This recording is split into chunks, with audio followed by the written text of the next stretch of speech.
regulator tegangan. Nah, ketiga contoh plan tersebut perlu adanya suatu sistem kendali untuk mengatur variabel yang diinginkan. Contohnya, misalkan suatu plan motor listrik, maka diperlukan suatu kontrol untuk mengatur sudut putaran misalnya. Kemudian pada heater kita memerlukan suatu pengendalian atau kontrol suhu untuk mencapai suhu yang diinginkan. Kemudian pada suatu regulator tegangan, kita perlu menstabilkan suatu tegangan, di mana tegangan tersebut harus dikontrol sesuai dengan kebutuhan yang kita harapkan. Jadi disitulah peran utama dari sistem kendali. Nah, salah satu contoh sistem kendali yang akan kita pelajari pada pertemuan kali ini adalah sistem kendali PID. Nah, perlu kita ketahui terlebih dahulu bahwa sistem kendali ini atau kontrol sistem ini merupakan suatu sistem pemaksa agar respon output suatu plan sama dengan input atau set point atau reference-nya dengan cara memanipulasi sinyal error. Jadi di sini adalah physical sistemnya, yaitu plan yang saya sebutkan tadi. Ini bisa berupa apa saja, tergantung yang sedang kita kendalikan. Misalnya kita sedang mengendalikan motor listrik dan kita hendak mengatur putaran sudutnya, maka motor listrik tersebut harus segera secepat mungkin menuju sudut yang kita harapkan sesuai dengan sinyal reference-nya atau sinyal inputnya. Nah, kemudian yang diberikan kotak putus-putus ini adalah kontrol sistemnya. Jadi kalau yang sebelah kanan ini adalah physical sistemnya atau plan-nya, kemudian sebelah kirinya ini adalah kontrol sistemnya, di mana kontrol sistem ini terdapat beberapa komponen ya. Yang pertama adalah sinyal reference atau sinyal set point. Kemudian ada pembanding di sini, ada pembanding atau komparator. Kemudian komparator ini sebenarnya membandingkan apa? Membandingkan besaran sinyal masukan dan sinyal luaran. Apakah luarnya sudah sesuai dengan sinyal inputan, maka akan senantiasa dibandingkan terus-menerus. Sehingga hasil perbandingan ini akan menghasilkan nilai error. Nah, nilai error ini yang akan diumpankan atau diinputkan ke dalam controller. Kemudian dari controller ini akan memerintahkan aktuator. Nah, aktuatornya misalnya ini untuk mengendalikan plan motor listrik, berarti aktuatornya adalah driver tegangan. Driver tegangan yang bisa bervariasi tegangannya. Apabila ini adalah plannya adalah motor DC, berarti tegangan DC atau tegangan dengan arus DC besar kecilnya perlu disesuaikan. Kemudian polaritasnya juga perlu disesuaikan oleh aktuator ini. Kemudian dari aktuator ini sudah menghasilkan besaran listrik, tegangan maupun arus, kemudian juga polaritas yang sudah disesuaikan atau sudah diatur oleh controller yang akan diumpankan ke physical plan-nya, yaitu motor DC. Kemudian pada motor DC tersebut akan dipasang suatu sensor sudut misalnya, bisa potensiometer, bisa encoder, dan sebagainya. Kemudian dari sensor tersebut akan mengukur suatu sudut putaran dari motor. Apabila misalnya pada set point tadi diberikan atau diinginkan suatu sudut sebesar 90 derajat, maka sensor pada motor ini yang terpasang pada motor ini juga akan membaca apakah sudutnya sudah sesuai sebesar 90 derajat atau belum. Nah, ini akan senantiasa diumpankan atau diumpan balikan ke dalam komparator untuk dibandingkan dengan inputnya. Apabila belum sesuai, maka masih menghasilkan suatu nilai error. Errornya bisa positif, bisa negatif. Kemudian apabila sudut yang terbaca oleh sensor sudut ini sudah sesuai, maka artinya errornya sudah mendekati 0 seperti itu. Nah, itu kurang lebih gambaran dari gambaran dasar dari sistem kendali. Pada dasarnya suatu sistem kendali adalah sistem pemaksa. Kenapa disebut sistem pemaksa? Karena pada dasarnya suatu plan itu kan mempunyai seperti motor bisa mempunyai inersia, jadi atau kelembaman ya. Jadi ketika motor tersebut dalam posisi diam, maka perlu effort atau perlu force untuk menggerakkan motor tersebut. Kemudian ketika motor tersebut sudah terlanjur bergerak atau berputar, maka juga diperlukan effort lagi atau force lagi untuk memperlambatnya atau bahkan menghentikannya.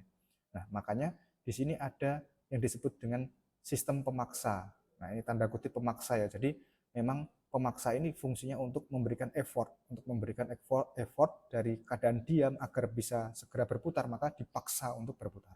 Kemudian ketika motor tersebut sudah berputar, maka sudah mendekati dengan nilai yang dituju, maka motor tersebut perlu dipaksa untuk mengerem atau memperlambat. Kemudian dipaksa juga untuk berhenti. Kemudian apabila putaran motornya sudah melebihi dari nilai sudut yang ditetapkan, maka perlu dipaksa untuk berputar balik sehingga bisa kembali ke sudut yang diinginkan.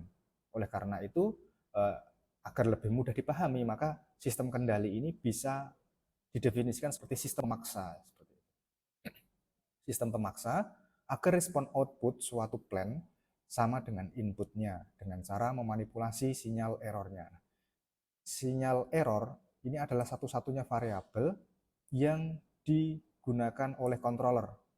Artinya controller ini sebenarnya hanya memanipulasi sinyal error, entah itu dikuatkan, kemudian atau dimanipulasi seperti apa.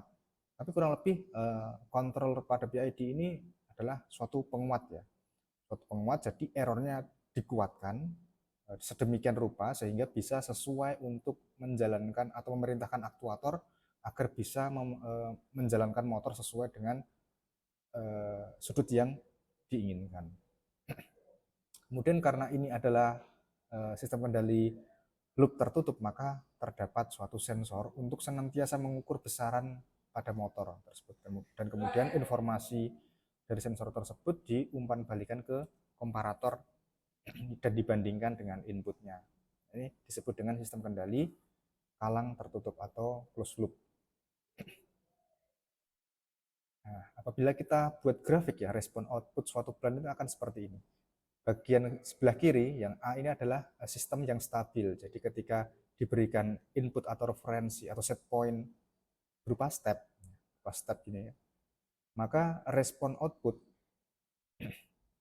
baik itu plannya bisa apa saja ya. Jadi bisa putaran sudut motor, kemudian bisa kontrol pemanas atau heater, kemudian bisa tegangan dan sebagainya. Nah, ini yang biru ini adalah respon dari output plan. Nah, ini mendekati stabil ya, meskipun pada awalnya dia mempunyai keengganan untuk bergerak. Jadi ini ada kelendutan di sini, ada keengganan di sini karena respon output suatu plan itu tidak mungkin ada yang secepat dengan inputnya. Inputnya seperti gelombang kotak step seperti ini, maka tidak mungkin akan ada suatu plan motor DC atau motor AC atau motor jenis apapun yang bisa seperti ini mengikuti. Pasti punya keengganan. Nah, keengganan ini disebabkan oleh apa? Disebabkan oleh inersia tadi atau kelembaman tadi. Jadi yang awalnya diam, kalau disuruh untuk bergerak maka dia akan lambat terlebih dahulu, membutuhkan waktu untuk menuju nilai yang diinginkan. Dari keadaan diam, kemudian mempercepat atau akselerasi, kemudian dia berosilasi sambil mendeselerasi atau melakukan perlambatan, kemudian berhenti pada nilai tertentu. Nah, ini sistem yang stabil. Artinya stabil di sini nilai dari respon output plan ini akan mencapai atau konvergen dengan nilai set point yang diberikan. Kemudian pada gambar sebelah kanan ini, yaitu unstable system, ini merupakan suatu sistem yang tidak stabil. Diberikan input step serupa, yaitu grafik step seperti ini ya. Namun respon output dari plannya ini akan senantiasa berosilasi dan osilasinya akan semakin besar. Ini artinya semakin lama ini justru semakin tidak tercapai targetnya, semakin tidak konvergen. Nah, ini merupakan sistem yang tidak stabil, suatu sistem yang tanpa controller, atau bisa jadi suatu sistem dengan controller dengan settingan variabel atau konstanta, kalau misalnya PID ya, KP, KIKD yang tidak disesuaikan dengan benar, maka dia akan berosilasi seperti ini terus. Nah, itu adalah contoh respon output suatu plan yang digambarkan dalam bentuk grafik. Jadi ini adalah ilustrasi dari respon output plan antara sistem stabil dan sistem yang tidak stabil. Nah, ini adalah contoh suatu grafik respon output plan yang stabil. Dan kemudian ini ada beberapa istilah-istilah yang perlu kita ketahui terlebih dahulu dan perlu kita ingat terlebih dahulu untuk sebelum kita beranjak untuk mempelajari sistem kendali PID. Jadi ini ada beberapa istilah yang perlu kita pahami, perlu kita ingat, dan mungkin ini adalah istilah-istilah yang merupakan variabel penting ya dalam kita menganalisis suatu respon output. Rise time. Rise time ini adalah durasi waktu yang diukur mulai dari respon output pada T0 sampai awal respon output memotong sumbu steady state. Nah, rise time posisinya di sini. Jadi di sini ada delay ya, ada delay. Kemudian rise time ini dihitung dari sini.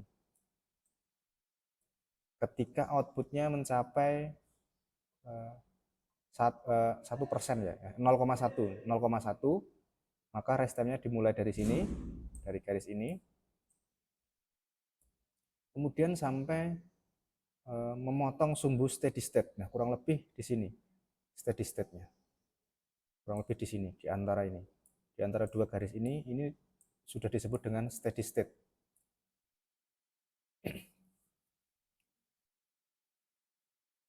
Kemudian ada yang disebut dengan overshoot. Overshoot ini merupakan nilai relatif yang menyatakan perbandingan antara nilai maksimum respon output yang melampaui nilai steady state dan nilai steady state. Jadi di sini ada yang disebut dengan overshoot. Nah, overshoot ini mempunyai nilai maksimum ya, maksimum overshoot. Jadi nilai relatif yang menyatakan perbandingan antara maksimum respon output, nah, maksimum respon output di sini, yang melampaui nilai steady state. Nah, berarti overshoot-nya ini di sini, panah ini, tingginya panah ini, antara steady state dengan nilai maksimum respon output. Ini disebut dengan overshoot. Kemudian ada juga yang disebut dengan settling time. Settling time merupakan durasi waktu yang diukur mulai dari respon output pada T0 sampai awal respon output mencapai kestabilan pada sumbu steady state. Jadi dari 0 ya, T0 benar-benar 0 dari sini. Jadi bedanya dengan rise time, kalau rise time dimulainya ketika output bernilai 0,1, kemudian apabila settling time ini dimulai dari T ke 0 ketika respon output sama dengan 0 hingga respon output mulai stabil pada sumbu steady state di sini. Jadi settling time ini ketika respon sama dengan 0, T ke 0 hingga T ketika respon mulai stabil pada sumbu steady state. Kemudian ada juga yang disebut dengan steady state error. Steady state error merupakan nilai error atau selisih antara sinyal output dan referensi yang diizinkan plus minus 0,05%. Nah, warna biru yang diarsir warna biru ini antara kedua garis putus-putus ini disebut dengan steady state error, yaitu nilai error yang diizinkan atau toleransi atau rentang toleransi yang diizinkan. Jadi ketika respon output masih di dalam rentang ini, di dalam garis biru atau di antara dua garis putus-putus ini, maka itu dinyatakan sistem stabil ya, atau convergent. Jadi steady state error ini merupakan rentang nilai yang diizinkan atau rentang nilai toleransi yang diizinkan. Itu merupakan beberapa istilah atau variabel yang harus kita pahami untuk menganalisis suatu respon output dari suatu plan ketika kita hendak mengendalikannya dengan sistem kendali. Dalam hal ini adalah sistem kendali PID. Selanjutnya, apa itu controller PID? Kita sudah mulai pada bagian kontrolnya. Istilah PID merupakan singkatan dari proporsional, integral, dan derivatif. Controller PID menggunakan 3 elemen penguat. Ini poinnya, ini adalah penguat yang mempunyai karakter penguatan yang berbeda-beda, yaitu penguat proporsional, penguat integral, dan penguat derivatif untuk mengontrol suatu proses plan. Dapat diterapkan secara individual saja, P saja. Kemudian kalau I jarang ya, biasanya P dengan I. P dengan I atau bisa P dengan D, kemudian bisa kombinasi ketiganya. PI, PD, kemudian PID.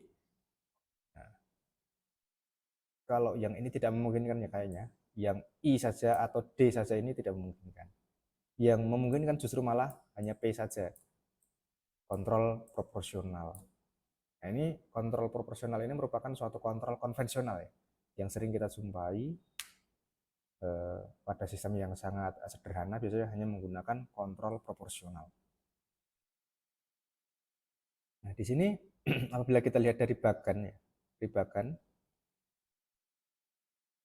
ini merupakan bagan sistem kendali atau controller PID, di mana ini adalah plannya, oke, ada tulisan plannya. Maka fokus kita hanya pada sistem sebelah kirinya ini ya, fokusnya. Oke, fokusnya yang saya kotaki sebelah kiri ini. Oke, ketika kita hendak mempelajari sistem kontrol PID, maka di sini ada elemen, tiga elemen penguat. Ini tadi yang saya tekankan adalah penguat. Karena pada dasarnya sistem controller PID ini hanyalah beberapa penguat yang mempunyai karakter yang berbeda-beda.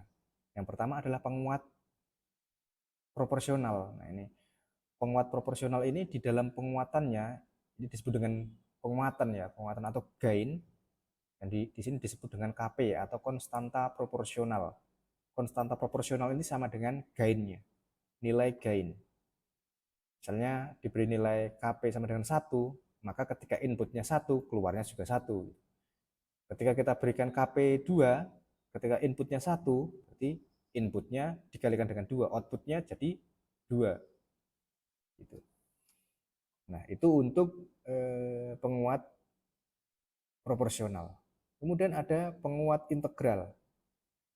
Nah, penguat integral ini juga terdapat suatu penguat, sama halnya seperti yang penguat proporsional ini tadi yang bagian tengah.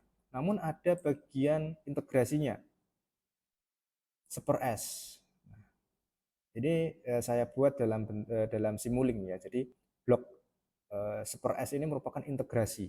Jadi menjumlahkan nilai input dari waktu ke waktu, kemudian dikuatkan. Nah, itu untuk penguatan integral. Kemudian ada yang disebut dengan penguatan diferensial. Nah, ini juga mempunyai nilai seperti KP, KI, KD, ini merupakan gainnya. Kemudian di sini ada juga blok DU per DT.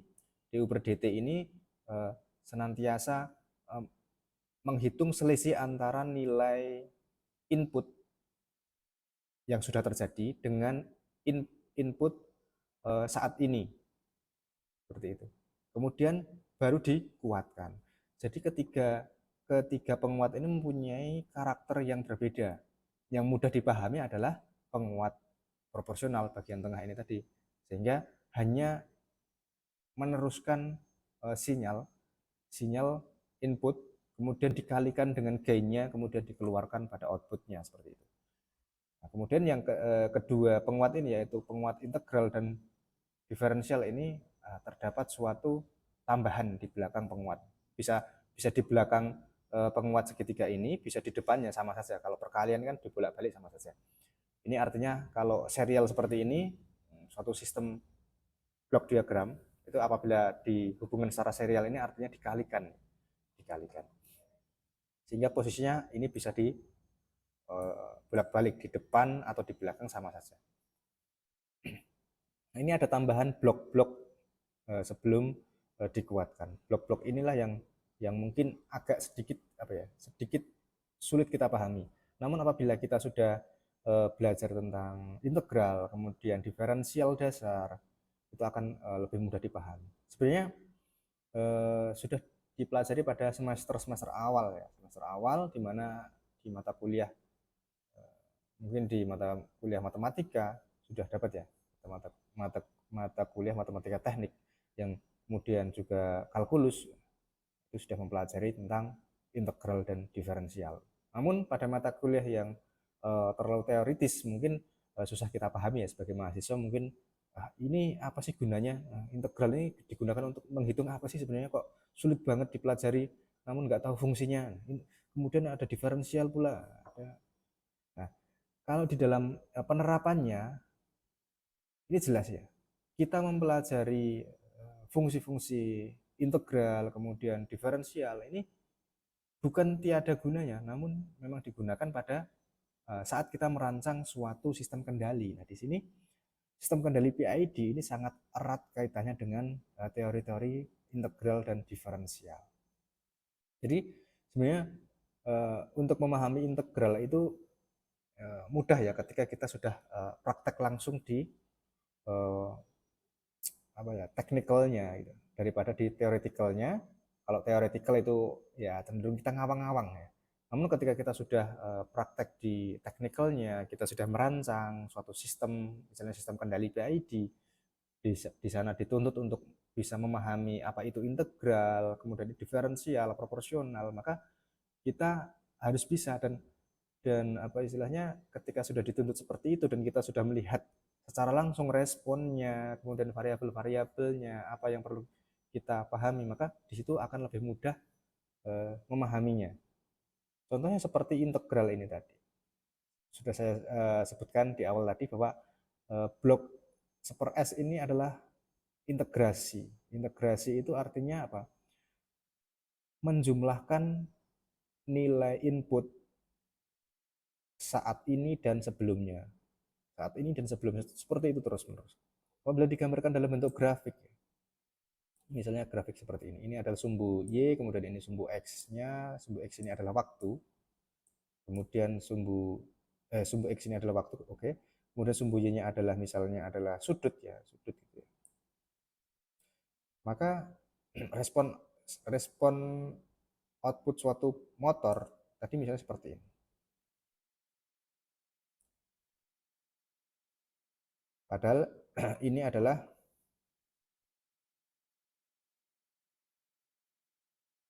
nah, untuk integral berarti ada luas penampang ini. Nah, luas penampang ini ya. Nah, kan kurang lebih seperti itu kalau untuk memahami integrasi. Integrasi itu kan menjumlahkan nilai dari waktu ke waktu.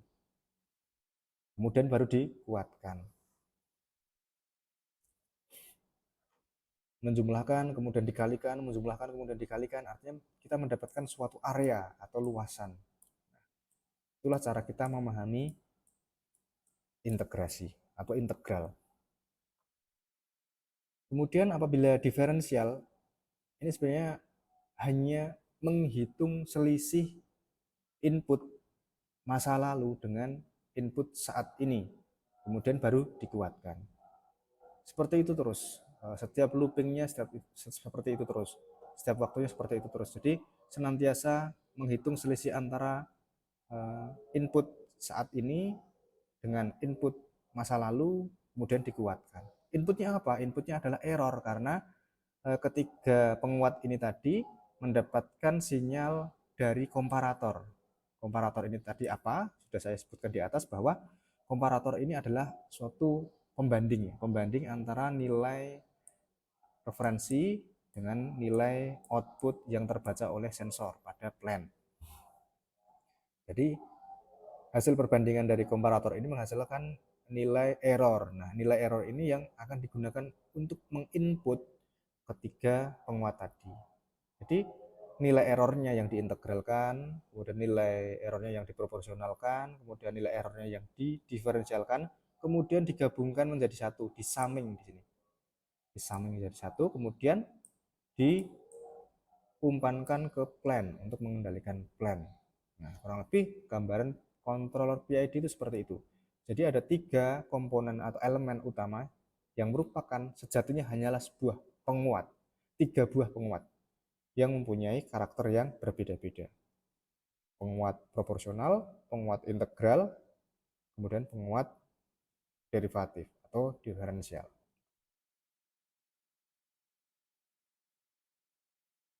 Mengapa kita memerlukan controller PID? Karena ada beberapa plan yang sulit dikendalikan menggunakan metode standar. Metode standarnya apa? Bisa proporsional saja, seperti yang saya katakan di awal tadi, kemudian bisa kendali on-off. Yang kendali proporsional saja ya kemungkinan bisa ya digunakan ketika plan tersebut masih tergolong plan yang tidak dinamis. Kemudian gerakannya mungkin masih bisa dikejar lah dengan kontrol proporsional saja. Kemudian bahkan kendali on-off bisa. Namun ketika kita akan mengendalikan suatu sistem yang rumit, suatu sistem yang non-linear, kemudian dinamis, kemudian juga banyak gangguan atau disturbance, maka tidak memungkinkan digunakan suatu controller yang standar atau controller yang konvensional seperti ini. Apalagi yang on-off, tidak mungkin bisa ya. Maka diperlukanlah suatu kontrol PID yang senantiasa dia bisa melakukan pengendalian yang sistematis seperti itu. Dia bisa mempercepat, kemudian bahkan bisa memperlambat untuk mempunyai efek pengereman sebelum dia berhenti. Nah, itu bisa dilakukan dengan menggunakan controller PID. Nah, kemudian ini adalah salah satu contoh video ya, ada satu contoh video yang mungkin agar mudah kita memahami perlunya kita menerapkan controller PID. Contohnya yang ini adalah suatu apa namanya? Oke, bentar saya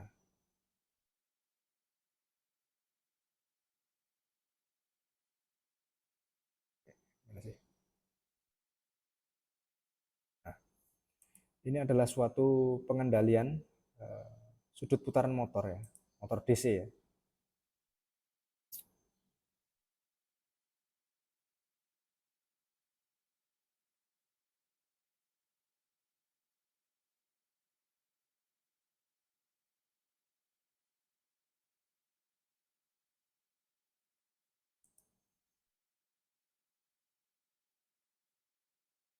Nah, jadi kita percepat saja.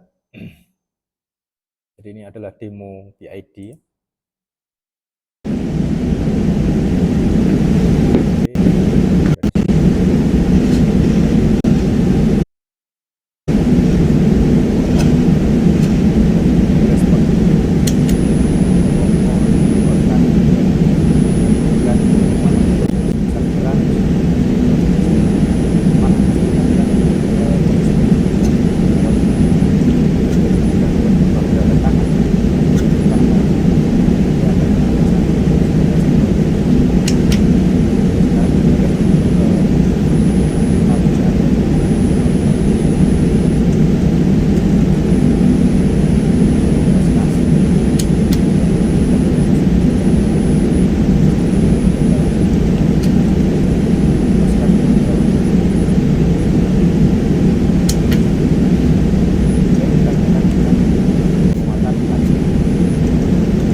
poros dulu. Jadi nilai konstanta proporsional, konstanta integral, kemudian konstanta derivatif ini akan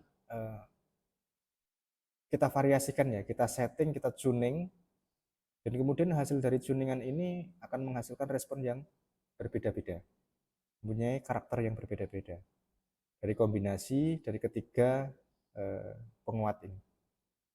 Maka perlu kita tuning dengan nilai-nilai yang tepat agar mempunyai respon yang bagus, respon yang cepat menuju ke set point-nya, namun dia mempunyai efek pengereman sehingga tidak mempunyai osilasi, sehingga dia langsung berhenti tepat sasaran seperti itu.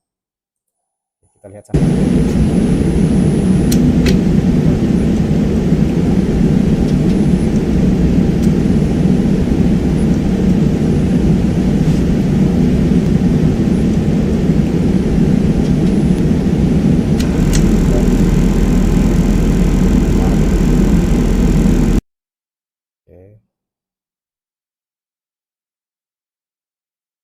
Yang diberikan getaran dengan frekuensi 200.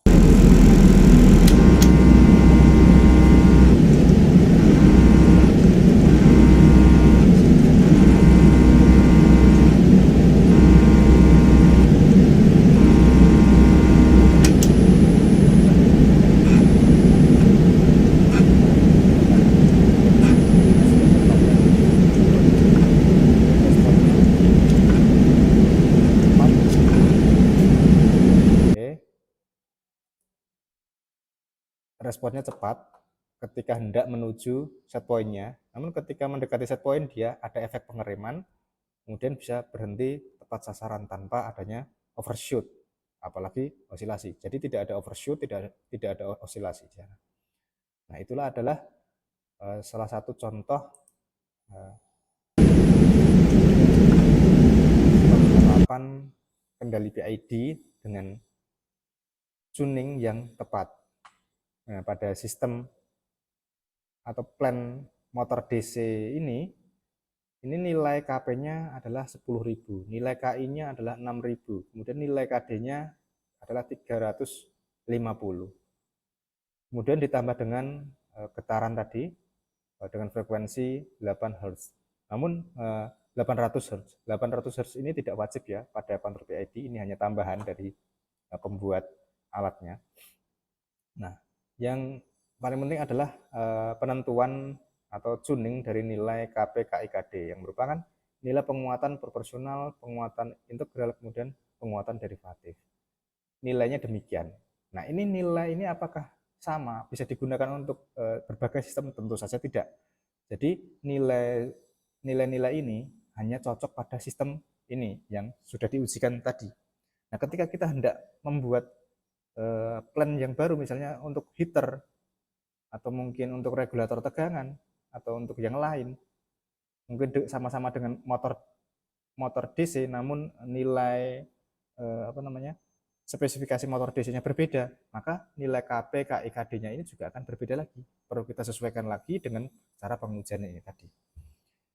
Kita lihat responnya, apakah langsung cepat menuju ke sasaran, apakah ada osilasi, apakah ada overshoot, maka kita perlu setting-setting secara manual.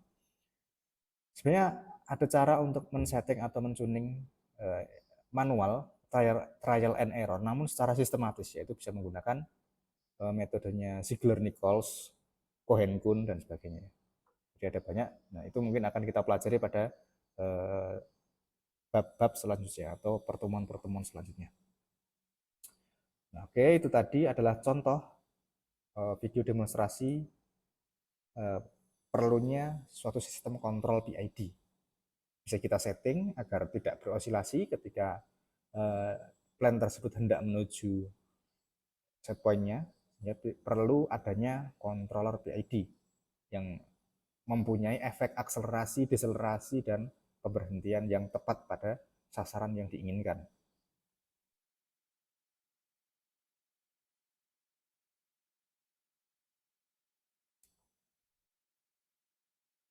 Oke, selanjutnya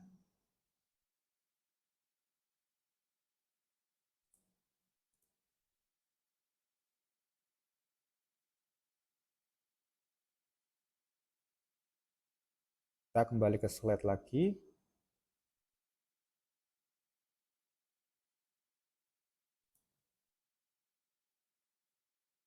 Ya, benar. Jadi rangkaian controller PID analog.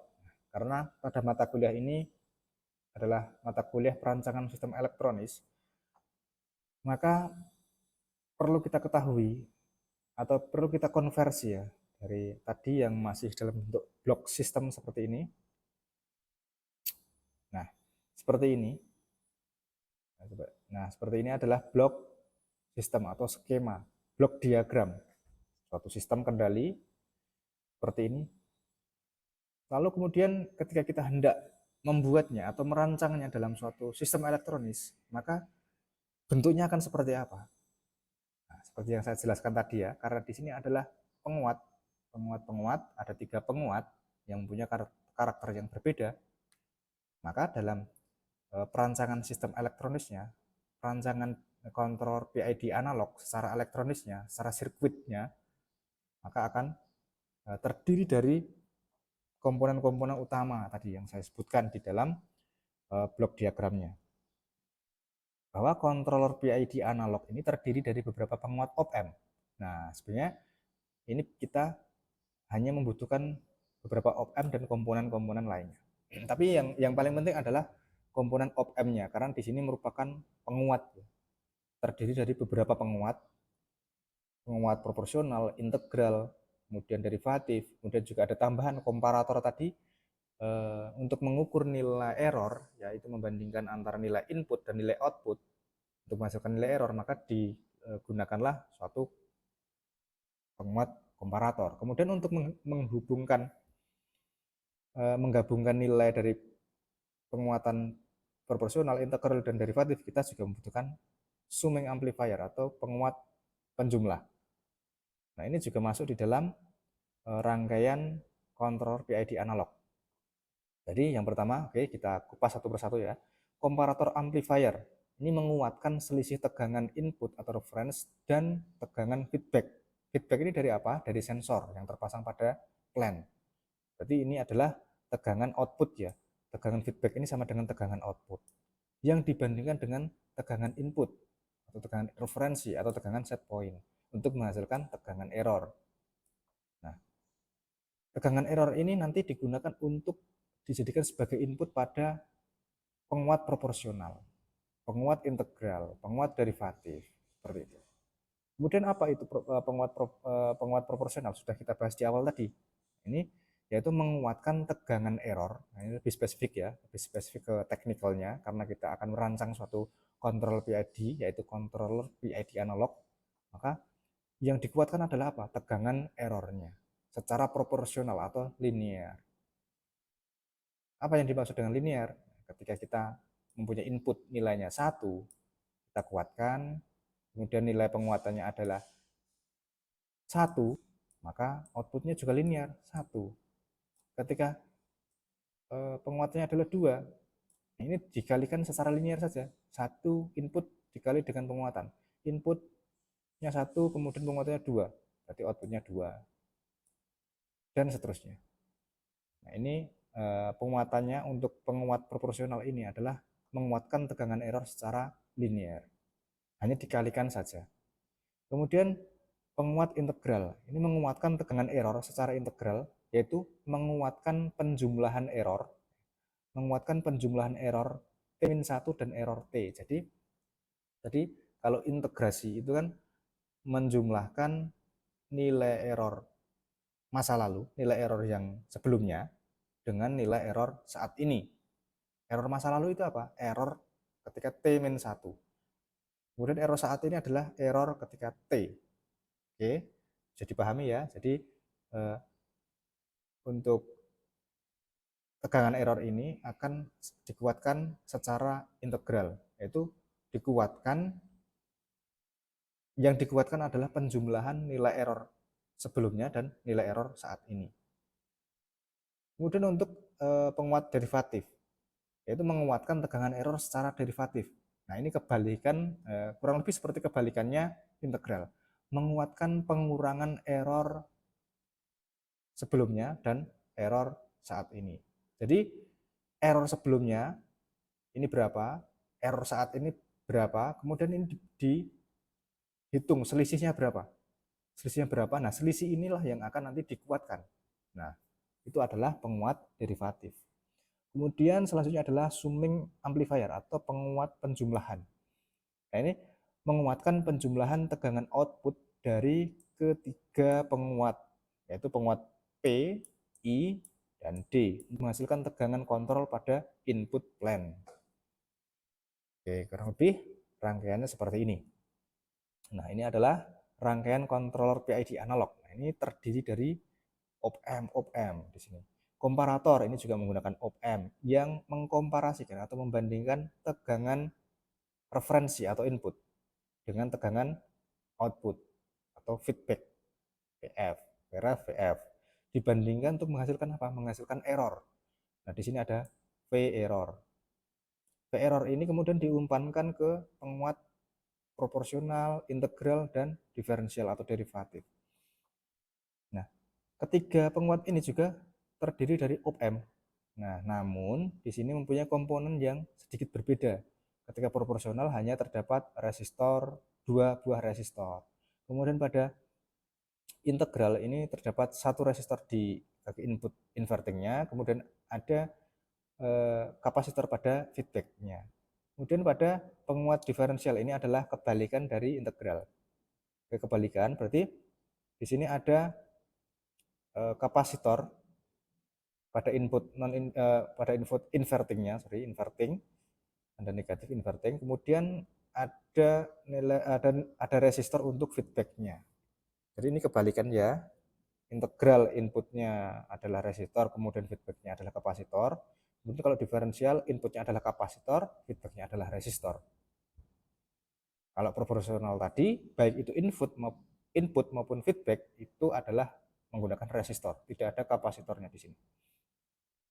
Nah, dari ketiga penguat tadi, baik itu proporsional, integral, dan diferensial, ini disaming, dijumlahkan menggunakan op-amp pada penguat penjumlahan atau summing amplifier untuk menghasilkan nilai tegangan yang hasil dari manipulasi nilai tegangan error tadi. Tegangan error dimanipulasi oleh ketiga penguat ini, kemudian disatukan oleh summing amplifier, kemudian dikeluarkan sebagai variabel kontrol untuk plan. Nah, ini juga ada feedback di sini yang senantiasa untuk menghitung atau mengkomparasikan nilai input dan output tadi. Ini adalah sinyal jalur feedback ya, yang hitam ini ya, yang hitam tebal ini. Oke, itu kurang lebih adalah rangkaian dari controller PID analog. Pada dasarnya terdiri dari penguat-penguat. Penguat untuk komparator, penguat proporsional, integral, diferensial, dan summing. Oke. Pada pertemuan ini sebenarnya kita hanya akan membahas suatu kontrol untuk proporsionalnya saja. Untuk integral dan derivatifnya kita akan lanjutkan di pertemuan-pertemuan selanjutnya. Karena tidak akan cukup waktunya apabila kita bahas semua di sini. Jadi pada pertemuan ini kita hanya lebih fokus dalam proyek perancangan controller proporsional. Kontrol proporsional atau P ini mempunyai pengaruh pada sistem, yaitu menambah atau mengurangi kestabilan. Bisa kita ya, lihat tadi ya, ketika kita melihat video, ketika KP-nya kecil maka dia stabil namun tidak langsung menuju pada set point-nya. Namun ketika nilainya ditambah maka dia akan cepat menuju set point-nya, namun dia tidak stabil, dia punya osilasi, dia menghasilkan osilasi. Kemudian memperbaiki respon transient khususnya pada rise time dan settling time. Jadi ketika nilai KP-nya ini dibesarkan, maka rise time-nya akan semakin singkat. Kemudian settling time-nya juga akan semakin singkat. Dia akan dengan cepat menuju set point-nya. Namun di sini mengurangi itu bukan berarti menghilangkan steady state, error steady state. Untuk menghilangkan error steady state dibutuhkan KP besar, KP besar.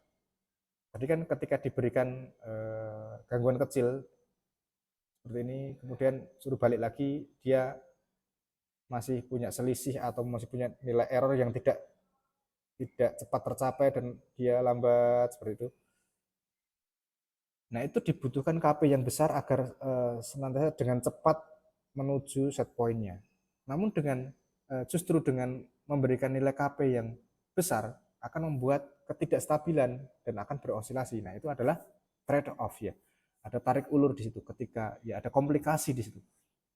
Jadi ketika kita berikan nilai yang kecil, dia enggan menuju set point dengan cepat. Namun ketika diberikan nilai KP yang besar, maka dia akan tidak stabil. Nah, makanya perlu di setting atau di tuning dengan nilai KP yang tepat. Tidak terlalu kecil namun tidak terlalu besar. Nah, nilai yang tepat itu berapa? Nah, itu tergantung dari plan-nya yang kita sedang uji. Nilainya akan berbeda-beda setiap plan-nya. Kemudian controller proporsional memberi pengaruh langsung atau sebanding pada error. Nah, ini sebanding pada error. Nah, ini artinya linear terhadap nilai error. Jadi memberikan pengaruh langsung secara linear atau sebanding dengan error. Semakin besar error, semakin besar sinyal kendali yang dihasilkan oleh controller proporsional ini tadi. Ya, karena sifat kelinearitasan dari penguat proporsional ini tadi. Oke, ini adalah aplikasi controller proporsional. Ini saya ambil dari buku Ogata halaman 311. Plan stabil jika nilainya 14, ya, jika nilai KP lebih kecil dari 14/9 namun lebih besar daripada 0. Nah, ini nilai KP-nya 1,6 ini tidak stabil. Ini berosilasi terus-menerus dan osilasinya semakin besar. Kemudian apabila nilai KP-nya kita berikan 1,2, ini akan stabil meskipun mempunyai osilasi di awal, namun ini akan menuju konvergensi pada titik tertentu. Ini hanya penguat KP saja ya, diterapkan hanya penguat KP saja. Oke, di sini ada komparator. Untuk pengingat lagi, ada komparator membandingkan nilai input dan nilai output, kemudian menghasilkan nilai error. Nilai error ini akan langsung dikuatkan oleh penguat proporsional. Kemudian karena di sini tidak ada penguat integral dan diferensial, maka langsung saja diteruskan ke plan. Langsung dibaca respon output plannya pada scope. Nah, scope-nya akan menghasilkan grafik sebelah kanan ini. Ketika nilai KP-nya 1,6, maka akan berosilasi dan tidak stabil. Ketika KP-nya 1,2, ini akan stabil meskipun pada awalnya berosilasi. Namun osilasinya akan teredam pada titik tertentu dan akan konvergen mencapai nilai yang diinginkan atau nilai set point-nya. Oke, ini adalah rangkaian komparator analog. Jadi sebelum kita menuju ke penguat proporsional, integral, derivatif, summing, itu ada yang disebut dengan rangkaian komparator analog. Ya, rangkaian komparator analog ini berfungsi untuk menghitung nilai selisih antara tegangan referensi atau tegangan set point dengan tegangan feedback atau tegangan output yang diukur oleh sensor pada plan. Nah, model matematisnya adalah seperti ini. Vref-nya ini RB. RB ini adalah R sebelah bawah ini ya, sebelah bawah panah. Ini RB. Oke, ini RB. Kemudian RA sebelah atas anak panah ini. Ini karena kita menggunakan resistor variabel ya. Apabila kita menggunakan resistor tetap, maka di sini akan terdapat dua buah resistor, RA dan RB. Kemudian di antara RA dan RB ini bisa kita ambil dan kita hubungkan ke resistor 1 dan kemudian menuju ke input non inverting op amp. Nah, untuk menghitung nilai tegangan referensi pada titik ini bisa dihitung dari RB per RA plus RB dikalikan dengan VCC, karena kita menggunakan tegangan VCC di sini. Tegangan VCC-nya bisa 12 volt, 5 volt, 10 volt bebas, tergantung dari spesifikasi op amp-nya. Biasanya 15 volt ya. Tapi standarnya untuk baterai kita gunakan 12 volt. Maka kita gunakan ya kurang lebih 12 volt. Atau bisa 5 volt, bebas ya. Yang penting masih dalam rentang spesifikasi dari op amp. Kemudian untuk menghitung nilai output dari penguat komparator ini adalah R2 dibagi R1 plus R2 dikalikan dengan R3 plus R4 dibagi R3 dikalikan dengan VREF, karena inputnya adalah VREF. Kemudian dikurangi dengan R4 per R3. R4 per R3 ada R4 sebagai feedback, R3 sebagai resistor input inverting, kemudian dikali dengan VF atau tegangan feedback. Nih. Maka kita dapatkan Vout-nya. Vout ini apa? Hasil selisih antara VREF dan VF. Seperti itu. Nah, kurang lebih seperti itu. Simple. Menghitung output ini menghasilkan dengan cara menghitung selisih antara VREF dan VF. Misalnya VREF-nya 5. Kemudian VF-nya 3. Selisihnya berapa? Bisa minus 2. Minus 2. Bisa. Ini lemot ya. Bisa minus 2. Bisa plus 2. Ya, karena ini terhubung secara inverting, maka ya, ini nilainya bisa minus 2. Oke, kita akan lihat di sini. Kita memberikan nilai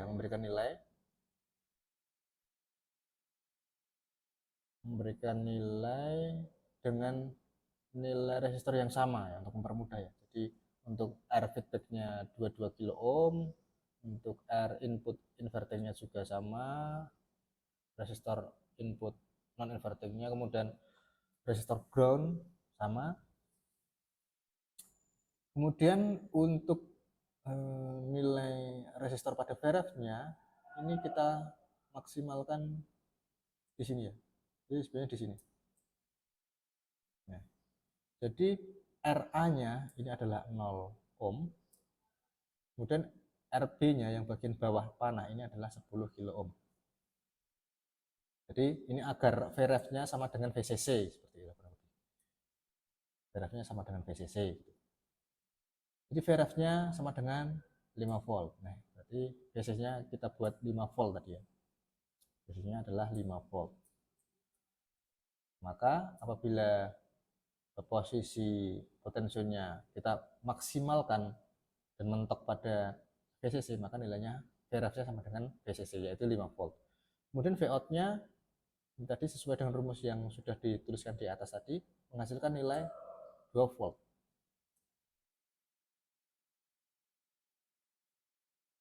Oke, karena ini tadi ada 3 volt. Ini 3 volt ini adalah V feedback ya. V feedbacknya 3 volt, kemudian VREF-nya 5 volt, 5 kurangi 3 sama dengan 2. Kurang lebih seperti itu. Jadi menghitung nilai selisih antara referensi 5 volt dan ini diasumsikan bahwa pada tegangan feedbacknya adalah 3 volt. Selisih antara VREF dan VF ini menghasilkan 2 volt. Nah, ini adalah contoh soal rangkaian komparator. Ini perlu kita pelajari untuk apa ya? Ketika kita hendak merancang suatu sistem, maka kita sudah hitung dulu nih model matematisnya. Ketika kita buat sistem hardware-nya, kita ukur atau minimal simulasi bisa menggunakan Proteus.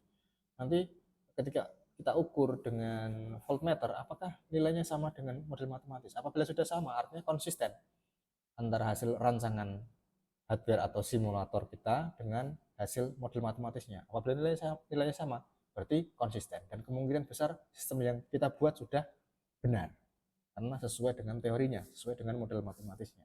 Nah, contoh soal ini yang menggunakan model matematis ini yang akan kita gunakan untuk sebagai acuan dalam kita merancang rangkaian PID analog nantinya. Oke. Selanjutnya adalah rangkaian controller proporsional. Model matematisnya seperti ini. Jadi untuk menyeting nilai KP, tadi karena nilai KP itu adalah penguatan ya. Seperti yang pada video tadi, nilai KP juga akan senantiasa disesuaikan berapa nilai yang tepat. apabila dalam bentuk rangkaian seperti ini, bagaimana cara mengetahui KP-nya atau penguatannya? Nah, ini dengan rumus ini, KP sama dengan R negatif RF per RI. Negatif RF dibagi dengan RI. Ini sama dengan KP. Nah, KP ini dikalikan dengan VIN-nya, sehingga menghasilkan output. Oke kan, simple kan? Kalau proporsional itu kan simple. Ada input, ada penguatan, ada output. Input, penguatan, gain ya. Nah, kemudian ada output. Ketika kita menginginkan nilai output, ya kita tinggal mengalihkan input dengan gain-nya saja. Gain-nya apa? Gain-nya adalah KP. KP didapat dari mana? Dari negatif RF per RI. Ini adalah gain. Gain dikalikan dengan VIN, ketemu Vout. Sudah simple. Sesimpel itu untuk menganalisis suatu rangkaian controller proporsional analog dengan menggunakan op-amp. Nah, mungkin kalau yang sudah sering menggunakan PID namun digital, menggunakan program misalnya menggunakan microcontroller, ya itu mungkin bisa ya mudah dibuat. Namun kadang kita tidak memahami konsep dasarnya. Konsep dasarnya itu berasal dari mana? Konsep dasarnya berasal dari sini, dari penguat seperti ini. Karena pada dasarnya baik itu kontrol PID analog, digital, atau bahkan yang lebih expert lagi, pada dasarnya dimulai dari sini, dari sebuah penguatan, dari sebuah gain. Jadi konsep dasarnya adalah dimulai dari sini, dari rangkaian op-amp yang sederhana seperti ini. Kita menentukan nilai KP-nya, KP-nya dari resistor, resistor feedback, dan resistor input. Kemudian untuk menghitung outputnya, kita tinggal mengalihkan penguatan tadi dengan sinyal inputnya. Oke, itu adalah kita sudah menyelesaikan satu rangkaian controller proporsional atau P-nya saja. Ini simple, adalah penguatan untuk kontrol yang paling simpel, yaitu kontrol proporsional. Kemudian untuk yang controller integral dan derivatif akan kita bahas di pertemuan selanjutnya. Oke, kita akan mencoba contoh soal rangkaian kontrol proporsional analog. Jadi kita berikan nilai RI-nya tadi 10 kilo ohm, kemudian R feedback-nya adalah 20 kilo ohm. Kita dapatkan nilai KP-nya sebesar negatif 2. Karena negatif ini karena ini dipasang ini ya inputnya pada inverting, sehingga nilainya negatif 2. Kemudian untuk hasil dari penguatan ini atau Vout-nya adalah KP atau penguatan, yaitu negatif 2 dikalikan dengan VIN-nya. VIN-nya adalah 3 volt. VIN-nya adalah 3 volt. Jadi kita asumsikan VIN-nya adalah 3 volt. Maka negatif 2 dikali 3 sama dengan 6 volt. Vout-nya sama dengan 6 volt. Oke. Kita sudah mempunyai dua penguat berbeda, dua penguat ya, yaitu yang pertama tadi adalah komparator, dan yang kedua ini adalah proporsional.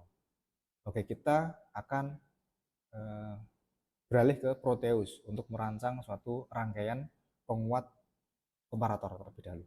Oke, kalau hasil analisis model matematis dari penguat komparator tadi, ini tadi dengan nilai-nilai resistor yang sudah diberikan, ini menghasilkan Vref 5 volt, kemudian Vout-nya 2 volt. Oke, kita akan beralih ke Proteus. Saya sudah membuat rangkaiannya, tinggal mengujikannya.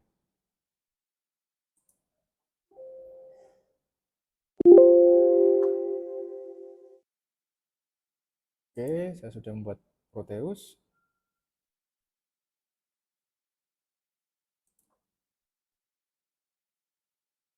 Oke, di sini. Ini adalah rangkaian komparator amplifier. Di sini kita sudah setting R feedback-nya 22 kilo, R untuk inverternya 22 kilo juga, R untuk non inverternya 22 kilo juga, R ground-nya 22 kilo juga. Kemudian ada resistor variabel sebesar 10 kilo. Namun posisinya kita pentokan pada VCC yaitu 5 volt. Artinya nanti Vref-nya ini sama dengan VCC.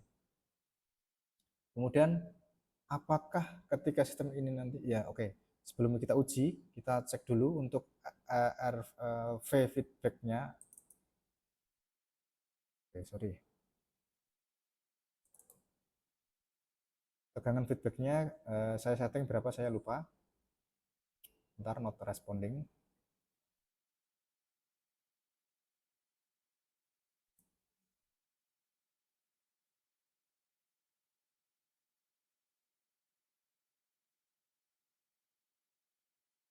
Kalau nggak salah kemarin nilainya 3 volt untuk V feedbacknya.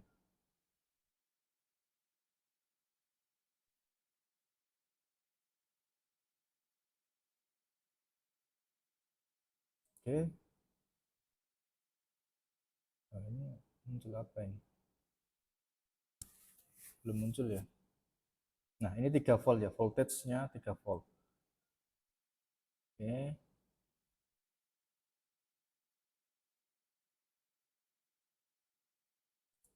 Sekarang kita play.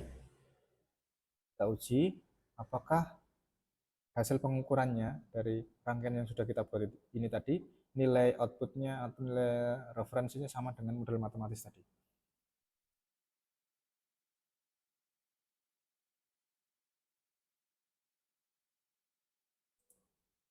Oke, ini tadi menghasilkan VREF 5 volt, kemudian Vout-nya 2 volt.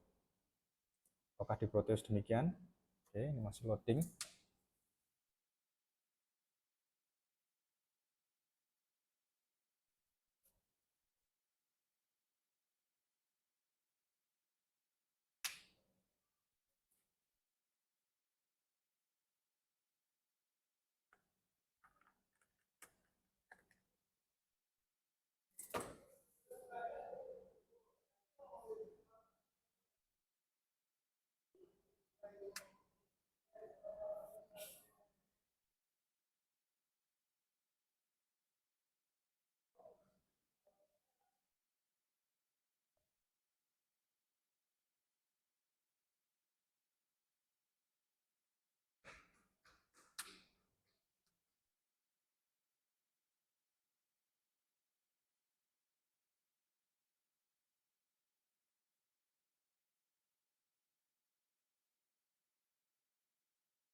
Oh, ini malah not responding ya.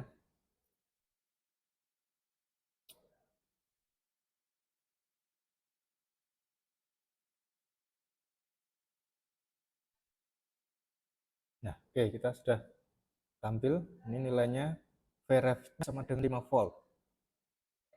Kemudian Vout dari komparatornya adalah 2 volt.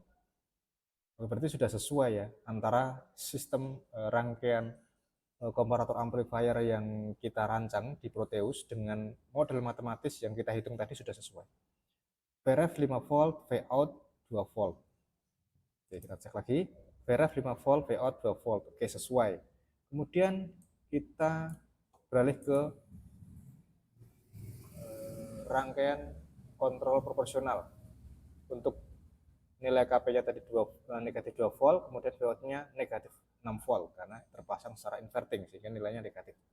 Oke, kita beralih ke Proteus karena sudah saya buatkan, tinggal melihat hasilnya saja. Nah, bentar. Oke, saya beralih ke bentar.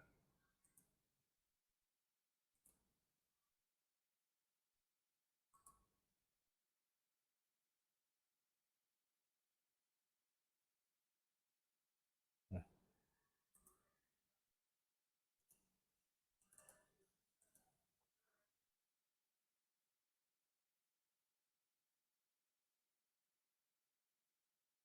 oke, kita zoom.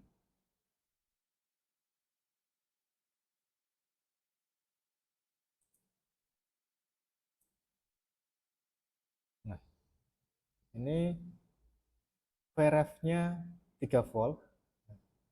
Bukan. Tadi pada model matematis diberikan nilainya, ini 3 volt ya. Vin bukan VRF, Vin-nya 3 volt, kemudian Kp-nya adalah hasil dari perhitungan RF, negatif RF per RI, yaitu negatif 20 kilo ohm per 10 kilo ohm. Hasilnya adalah negatif 2. Kemudian Vout-nya adalah negatif 6 volt. Dan ternyata di sini sudah sesuai ya. Sudah sesuai, yaitu Vout-nya sebesar negatif 6 volt. Maka artinya rangkaian yang kita buat, baik itu penguat komparator dan penguat proporsional pada Proteus ini sudah sesuai. Hasilnya sudah konsisten dengan model matematis hasil perhitungan secara teori tadi di slide. Artinya sistem yang kita buat sudah sesuai, sudah benar. Nanti di pertemuan selanjutnya kita akan membuat penguat integral, kemudian penguat diferensial, dan kemudian kita juga akan membuat penguat penjumlahan atau summing amplifier. Dan semua penguat tersebut, baik penguat komparator, penguat proporsional, penguat integral, penguat diferensial, dan kemudian penguat penjumlahan akan kita kompilasi jadi satu. Kita gabungkan menjadi satu rangkaian yang utuh yang disebut dengan controller PID analog. Oke. Mungkin untuk pertemuan hari ini cukup sampai di sini ya. Kita sudah berhasil membuat rangkaian penguat komparator dan penguat proporsional analog pada Proteus, dan hasilnya sudah sesuai dengan model matematis yang sudah kita hitung tadi. Oke, mungkin cukup sampai di sini untuk pertemuan kali ini. Kurang dan lebihnya mohon maaf. Assalamualaikum warahmatullahi wabarakatuh. Terima kasih.